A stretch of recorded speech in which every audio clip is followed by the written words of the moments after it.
وأشهد أن محمدا عبده ورسوله لا نبي بعده اللهم صل على محمد وعلى آله وأصحابه أجمعين أما بعد. Jamaah sekalian yang dirahmati Allah Subhanahu wa taala, alhamdulillah kita bisa bertemu kembali di majelis ini dalam keadaan sehat walafiat. Kita melanjutkan kajian dari kitab Mausu'atus Sa'ah, Ensiklopedia Hari Kiamat, tanda-tanda hari kiamat, yaitu di antara tanda-tanda hari kiamat yang disebutkan oleh Rasulullah SAW dan ditulis di dalam kitab ini, akan datangnya suatu zaman, masa di mana orang-orang yang bersabar dengan agamanya itu sangat sulit sekali, sebagaimana orang yang menggenggam bara api. Tidak boleh dilepas, tapi dipegang panas sehingga berat. Ya'ti 'alan nas zamanun as-sabiru fihim 'ala dinihi kal qabid 'alal jamri.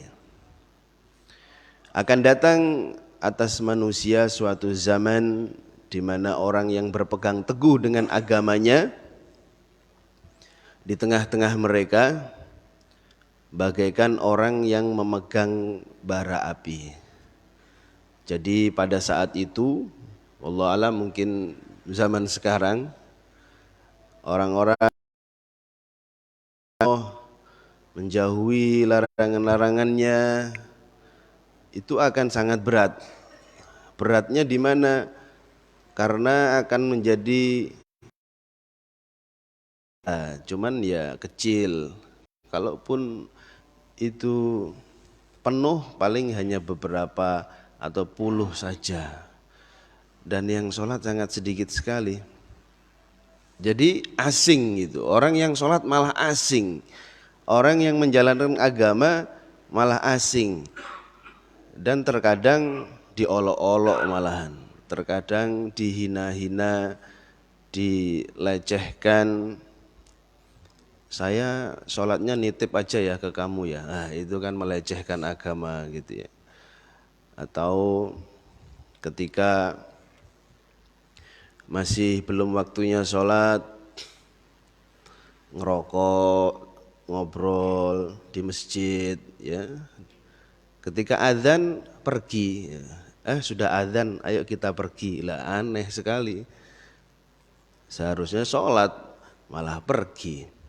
Nah, jamaah sekalian dirahmati Allah Subhanahu wa taala, ketika hal itu sudah semakin banyak, itu menjadi tanda-tanda hari kiamat itu. Tanda-tanda semakin dekatnya hari kiamat, bahwasanya orang yang berpegang teguh dengan agamanya itu akan menjadi berat sekali.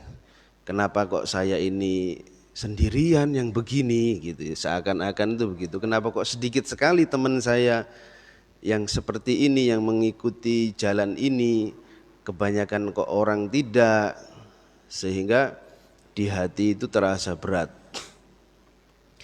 Jamaah sekalian yang dirahmati Allah Subhanahu wa taala, sehingga kita sebagai seorang muslim maka harus kuat dengan itu, bersabar dengan itu, tidak boleh melepaskan agama gitu. Orang-orang mungkin wanita yang dulunya tidak berjilbab kemudian berjilbab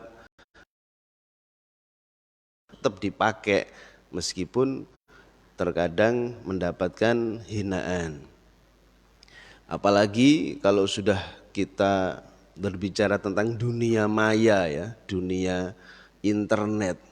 Naudzubillah, semua orang bisa komentar, dan sesuatu yang berbau-bau agama yang berdasarkan hadis, berdasarkan ayat, itu bisa sangat dibenci sekali. Naudzubillah min dzalik ya. Bisa komentarnya itu luar biasa banyaknya yang tidak suka.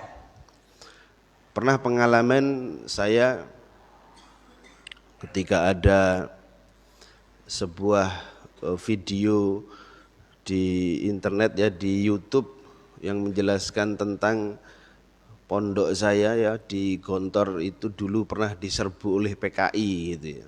Pernah diserbu oleh PKI dan menjelaskan tentang kiai-kiai Gontor yang ada saat itu, bagaimana perjuangannya melawan PKI.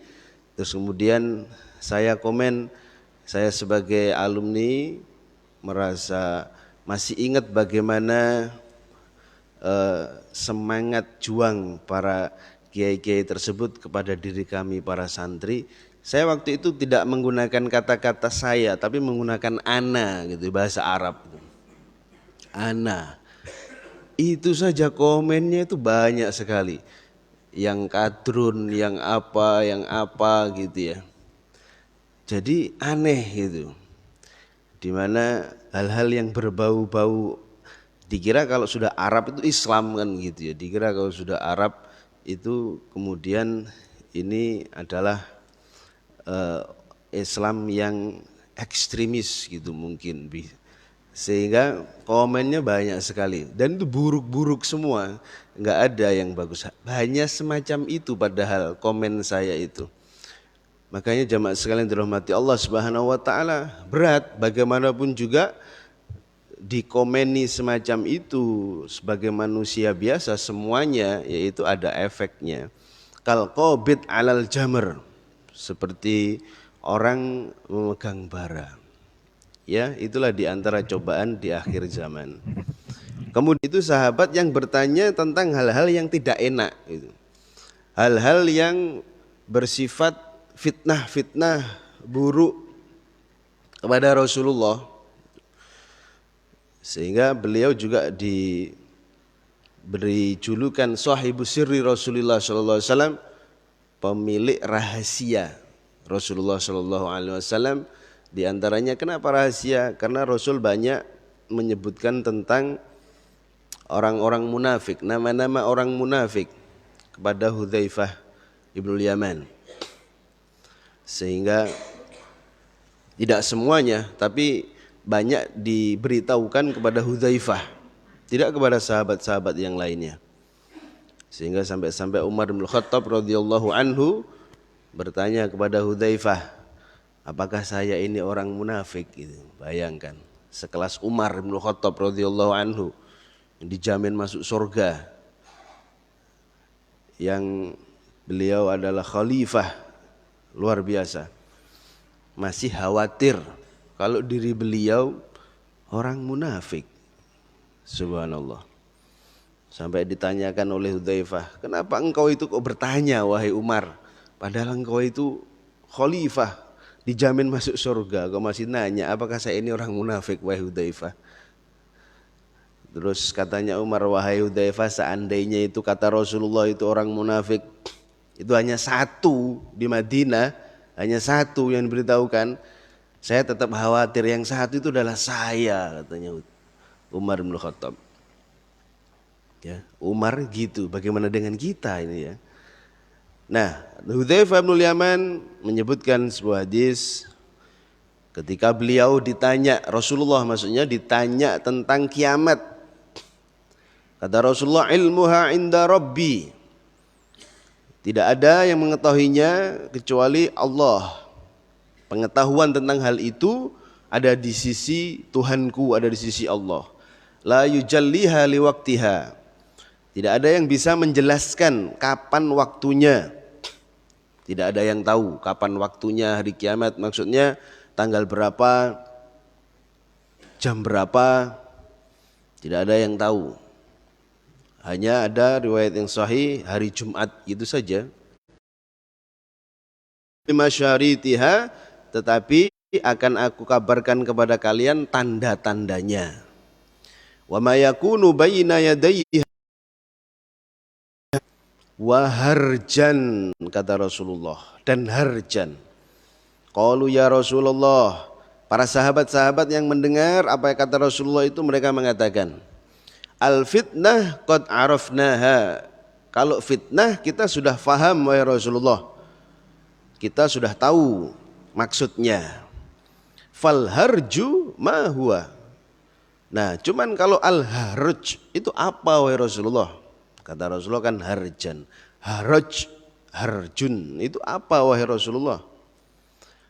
Bilisanil habasyah, qala ya, kata Rasulullah SAW, dengan lisan atau dengan bahasa Habasyah, al-qatlu, yaitu pembunuhan.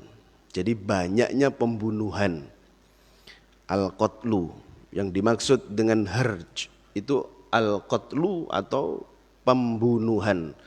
Wa yulqa bainan nas at-tanakur, dan terdapat di antara manusia itu permusuhan-permusuhan. Banyak sekali permusuhan sampai pembunuhan-pembunuhan yang banyak. Fala yakadu ahadun ayya'rifa ahadan. Maka hampir-hampir seseorang itu tidak mengenali seseorang pun, ya. Hampir-hampir itu tidak mengenali lagi karena saking banyaknya permusuhan dan banyaknya pembunuhan. Jamaah sekalian dirahmati Allah Subhanahu wa taala, pembunuhan-pembunuhan itu memang begitu banyak, ya. Kalau zaman kita kecil mungkin kita baca berita tentang pembunuhan itu heboh gitu. Atau kita merasa takut gitu, ya. Kok ada pembunuhan itu. Apalagi mutilasi, sehingga beritanya bisa seluruh Indonesia. Tapi kalau sekarang dengan banyaknya berita dan juga lebih meningkatnya pembunuhan-pembunuhan itu, besok nanti akan ada lagi berita lagi, karena besoknya lagi akan ada lagi, terus semacam itu. 1990 angka kejahatan itu tadi, yang termasuk disebutkan oleh Rasulullah selain pembunuhan juga permusuhan-permusuhan, kejahatan-kejahatan. Dan di Sumatera Utara itu pembunuhannya mencapai 99 kasus pada tahun 2020. 1 tahun. Itu angka tertinggi di semua provinsi di Indonesia, ya, selama 2020. DKI Jakarta itu juga menjadi salah satu di antara provinsi yang tingkat kejahatannya itu tertinggi, ya. Tingkat kejahatannya itu 26.585 selama 1 tahun. Bayangkan Pak, 26.000 1 tahun, ya, dibagi 365 hari, itu seharinya banyak sekali, ratusan. Ya, kejahatan-kejahatan itu terdiri dari kejahatan-kejahatan pembunuhan, itu ada 32 kasus. Kejahatan terhadap fisik, melukai, membacok, memukul dan sebagainya, itu hampir 1.500 kasus. Jawa Timur itu tingkat kriminalitasnya itu juga sangat tinggi, itu 17.600, hanya di Jawa Timur saja, ya, 17.000. Pembunuhannya itu 55 di dalam 1 tahun. Kejahatan fisiknya itu 1.400 lebih. Ini jamaah sekalian dirahmati Allah Subhanahu wa taala, semakin menegaskan bahwasanya apa yang disebutkan oleh Rasulullah SAW itu betul-betul terjadi. Bukan hanya di Indonesia saja, ya, di seluruh dunia akan begitu. Di negara-negara yang lain akan semacam itu. Dan banyaknya permusuhan, banyaknya orang-orang yang saling mencaci, saling memaki, ya, terutama di sosial media tersebut, di mana orang dengan biasa saja merasa bahwasanya dirinya aman dari hal itu, kemudian mencaci maki. Kalau yang dilapor-laporkan itu biasanya hanya orang-orang yang terkenal gitu, ya. yang terkenal, artis atau figur, sehingga ketika dicaci maki dilaporkan.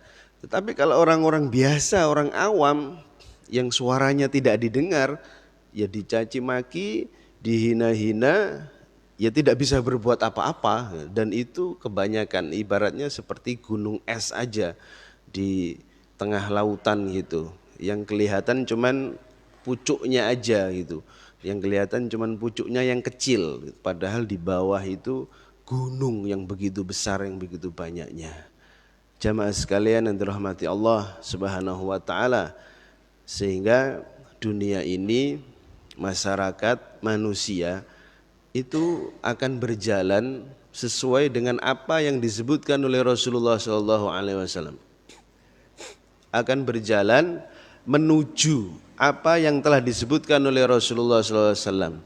Sehingga kita sebagai seorang muslim hendaknya menjadikan ayat, hendaknya menjadikan hadis-hadis, terutama tentang kabar-kabar Rasulullah di masa depan itu sebagai cerminan gitu, sebagai cerminan dan sebagai introspeksi diri, introspeksi masyarakat, yang kemudian kembalinya supaya kita lebih dekat kepada Allah Subhanahu wa taala dengan memperbanyak ibadah, menjaga keluarga kita, menjaga anak-anak didik kita.